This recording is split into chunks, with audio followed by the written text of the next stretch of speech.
Okay, तो आज के इस लेक्चर में हम बात करेंगे कि कैसे बेंडिंग मोमेंट डायग्राम को देख के हम उसका लोडिंग डायग्राम बना सकते हैं। लेकिन इस लेक्चर में मैं आपसे बात करूंगा कुछ ऐसे की पॉइंट्स की जो कि हमें बेंडिंग मोमेंट डायग्राम देखते ही ध्यान में आने चाहिए जब हम उसका लोडिंग डायग्राम बनाएं। और नेक्स्ट वीडियो में मैं आपसे बात करने वाला हूँ ऐसे एक एग्जाम्पल की जिसमें हमें एक बेंडिंग मोमेंट डायग्राम गिवन होगा और हमें उसका लोडिंग डायग्राम बनाना होगा। Alright, so let's dive into this lecture.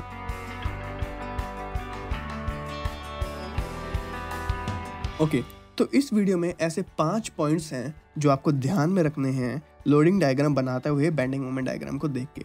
तो सबसे पहला पॉइंट है वो ये है कि अगर आपको बेंडिंग मोमेंट डायग्राम में कोई स्ट्रेट लाइन हो जो कि लीनियरली वेरी कर रही हो from one point two another, तो इसका मतलब जो हमारा लोडिंग डायग्राम है उसके अंदर इन दोनों पॉइंट्स के बीच में कोई भी लोडिंग नहीं है।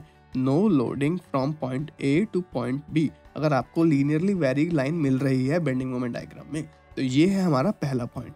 दूसरा पॉइंट ये कहता है कि अगर आपको बेंडिंग मोमेंट डायग्राम में कोई पैराबोलिक कर्व दिख रहा है तो इसका मतलब हमारे लोडिंग डायग्राम में यूडीएल का यूज़ किया हुआ है उन दोनों सेक्शन और उन दोनों पॉइंट्स के बीच में, मतलब ए से बी के बीच में यूडीएल का यूज़ हुआ है उसके लोडिंग डायग्राम में।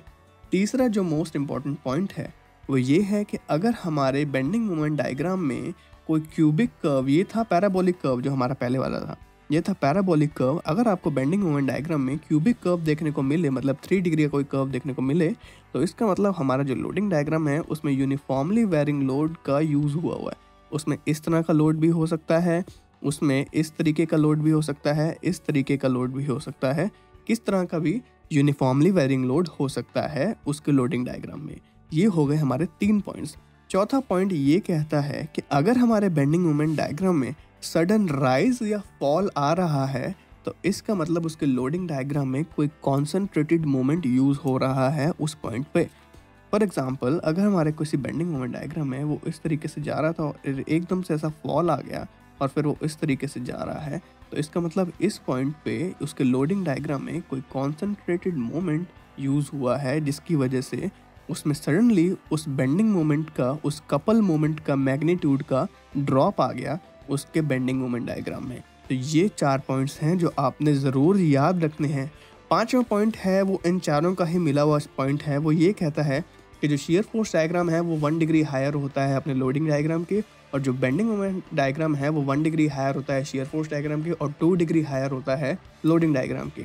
ऑलराइट, तो टोटल ये 5 पॉइंट्स हैं। इन 5 पॉइंट्स को आप ध्यान में रखना जब हम नेक्स्ट क्वेश्चन में एक बेंडिंग मोमेंट डायग्राम को देख के उसका शियर फोर्स डायग्राम और लोडिंग डायग्राम बनाएंगे। ऑलराइट, तो मिलते हैं नेक्स्ट लेक्चर में। तब तक के लिए आप लोग पढ़ते रहिए, अपने गेट IAS JEE की तैयारी चालू रखिए और आप एक बार ज़रूर डिस्क्रिप्शन देख लीजिएगा, उसमें मैंने आपके लिए कुछ लिखा है। अगर आप मेरी हेल्प कर सकते हैं तो प्लीज़ कीजिएगा। मिलते हैं नेक्स्ट लेक्चर में।